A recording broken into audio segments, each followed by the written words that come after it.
রংলেখা আর্টে সবাইকে স্বাগতম। দেখো বন্ধুরা, তোমাদের জন্য আবারও একটি পালকি ড্রয়িং নিয়ে আসলাম। তো আজকে যে বিষয়টি পালকি, সেটি আমি পেন্সিল দিয়ে এইভাবে ধীরে ধীরে আমি স্কেচ করার চেষ্টা করছি, আঁকানোর। এবং তোমরা দেখো যে পেন্সিল দিয়েও একটি সুন্দর পালকি ড্রয়িং করা যায়।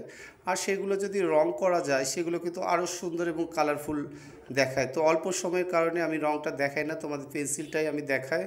তো আমারও প্ল্যান আছে যে রং এবং পেন্সিল দুটোর সমন্বয়ে ড্রয়িংগুলো করার, আর তোমাদের সামনে নিয়ে আসবো, এভাবে উপস্থাপন করব। আর সেগুলো তোমরা দেখে দেখে যদি শেখো, আর তোমরা যদি দেখো, দেখে লাইক কমেন্ট করো, সেটাই আমার ভালো লাগবে। তো এই যে পালকির যে ব্যাপারগুলো, যে ডিজাইনগুলো, নকশা, তারপর পালকির নিচে যে খুরগুলো সেগুলো দেওয়া হচ্ছে, তারপর পালকি যে নিয়ে যাওয়ার যে দুদিকে যে দণ্ডমান যে একটি থাকে শক্ত, যে ধরার মতো, সেটা কাঁধে নিয়ে যায় সেটা, তারপরে জিগজ্যাগ করে নকশাগুলো। তো কেমন হলো পালকি, অবশ্যই কমেন্টে জানাবে।